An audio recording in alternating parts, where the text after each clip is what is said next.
Hey, what's up guys, your boy Joseph. I'm back with another video and with the new rank season. Now if you want to be hitting masters, you want to be picking up these carry brawlers to max out and to play and to carry your randoms to victory. Hopping straight into our number 10 brawler, we have Kenji. Now Kenji, with his recent nerfs and the recent backslide, he takes a lot more skill than now. When he first came out, he was just absolutely broken. Anyone could pick him up, so he takes a little bit more skill now he could just dominate and cycle his super. Very still good when it comes to squishy brawlers. You want to go up against squishy brawlers versus him. You do not want to go up against great damage dealers that know how to keep their range, like maybe like a Stu or a Surge. You do not want to go up against them with a Kenji. You don't want to verse Kenji against like Griff. People who do high damage that could open up maps, stuff like that, make it hard for Kenji. But you want to be going up against those squishy brawlers. You want to go attack that Poco. You want to attack Squeak. You want to attack brawlers like that, brawlers who are not high in DPS and it's on the squishier side of things. You could definitely cycle your super pretty much really good.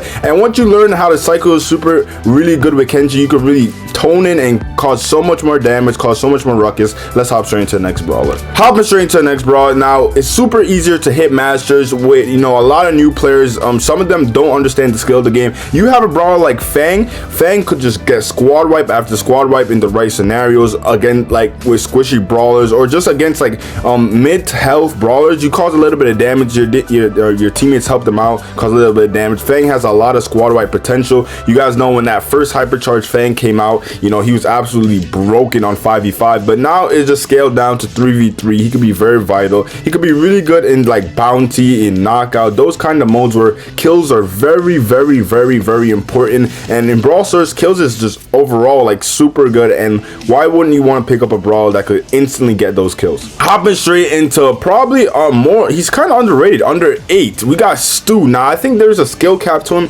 where either a lot of people know how to play him and then there's a lot of people who don't know how to play him. Now if you learn how to Stu dash properly, you'll be just instantly, it'll make you a better Brawl Stars player, learning how to just Stu dash with Stu. That basic mechanic just helps him become a super strong brawler. He has really good gadgets. He could break the wall, he could cause speed boost, he has good health, and then he has probably one of the best hypercharges to go with a super, like his and his star power. He has the Gasso heal star power where he heals, and then paired up with that hypercharge, he could instantly, he gets his mutation, and then he could go from 0 HP all the way to max health just by spamming your super over and over and over again. It's really strong. You really should be looking out how to learn that, how to basically play Stu, because he could just dash all over the place, makes him hard to kill, makes him hard to die. So he just stays alive. In hot zone, that's very good, and brawl ball, that's very good. He can be very annoying. He can attack, get in your back line. Very great asset to use. Coming in at number 7, now we do have Surge. All right, now Surge is a great damage dealer,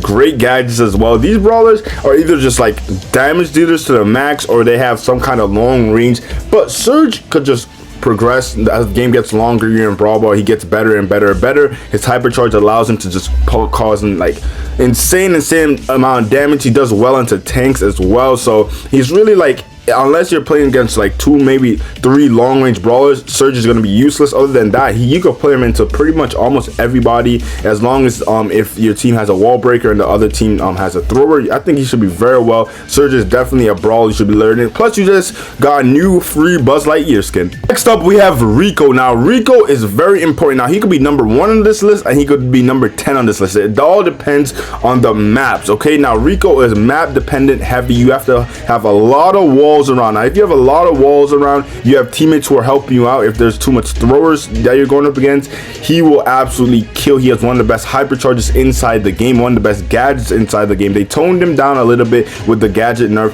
but he still could pour out a lot of damage, so even assassins can't get too near him because of fear of death.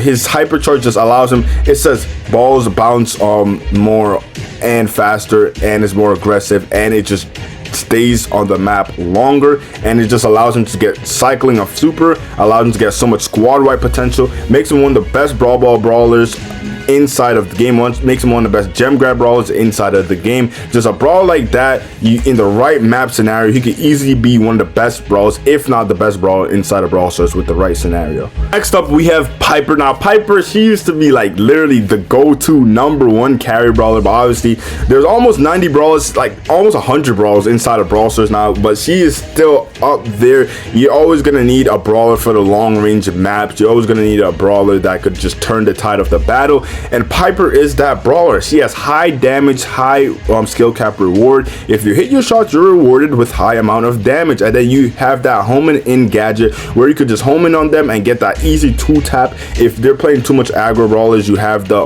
gadget. It has been nerfed a little, but you can still knock them back. Plus your super could jump away and avoid aggressive brawlers like Mortis and Kenji. So with a brawler like that, the kit like that, if you want to become a better brawler, a better Brawl Stars player, and a better carry person where you could be able to carry your randoms, you definitely need to pick up and learn Piper and master Piper, because that will just put your game sense at an all-time high.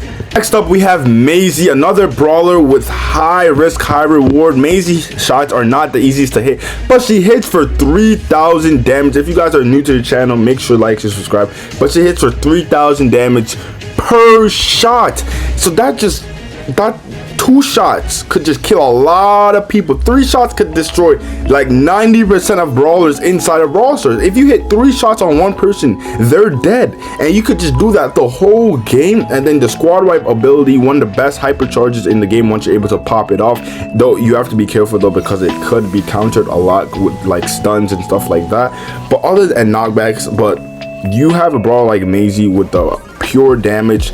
If you're using her right, she's totally destroying the game. Probably a top 5 brawler in this current meta as well. A brawler you definitely need to be playing. Next up, we have Gus. Now this brawler is super high on the list, and he's a support brawler. That just shows how much of his kit is broken. Now he has one of the longest ranges in the game, one of the thickest ranges in the game, so it's easy auto aim friendly brawler as well. And then he has a super where if you try to get close to him, he could bounce you back. He could throw it on himself, he could throw it on his teammates. If he switches his star power, he could make them cause more damage when he throws the shield on them for the next like 5 seconds, I believe.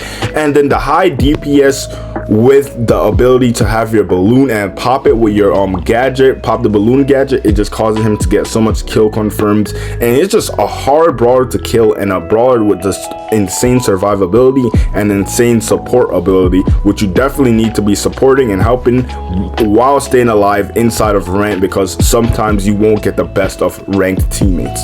Second to last, one of the top brawlers, Daryl. Now Daryl just got that simple rework where he could just use his super 2 times in one super. Basically he rolls 2 times, and with that he just gives him the ability to cycle faster. He passively already gets his super, and it just gives him the ability to pull off so much insane plays. There's so much insane combos. You could just have a cat jump on your back, and then Kit jumps on your back, and then you could heal him up, and then he could just roll and knock out. He'll get at least 1 or 2 kills, and that's already, the game's already over. You're gonna win that game 100%, because that's how strong he is. There's nothing you could do about it. You can put his gadget on and make it slow for them to like even get out of your way. It's just so much Daryl provides now. It's made him a literally top brawler inside of Brawl Stars. Hopping straight into the best brawler inside of Brawl Stars, it's not even in competition right now. It's Juju. We have a thrower that could walk on water, have the longest range, have damage reduction, could turn invisible, could speed boost herself on the water. Yeah, this brawler has everything you need to carry a game. You could do it. All right, if the water environment is on the map, she could walk on water. 98% of brawlers could not do that. She could have the longest range in the map in grass. She could sneak up on brawlers as a thrower. She could stay behind walls and throw. She could slow you for 4 seconds once she's on water as well. 4 seconds of slow, that is death. That is absolute death. You're gonna die. Okay, there's not much you could do about it. Her damage is not that much, but okay, she could pour out enough damage. It's not bad damage, but it's not the highest damage at the same time. And if you have 2 teammates that are just decently alright, they're gonna win most of the games. She's probably gonna be the most banned once you get to diamond, but you just breeze through bronze, silver, gold, and hit diamond so fast just by first picking Juju, just by insta-locking Juju. You can insta-lock her on like 90% of the maps and you will be alright. Probably more than 90%. But these are the 10 brawlers that you need to pick up if you want to be carrying your randoms inside of Brawl Stars this season. We're out of here.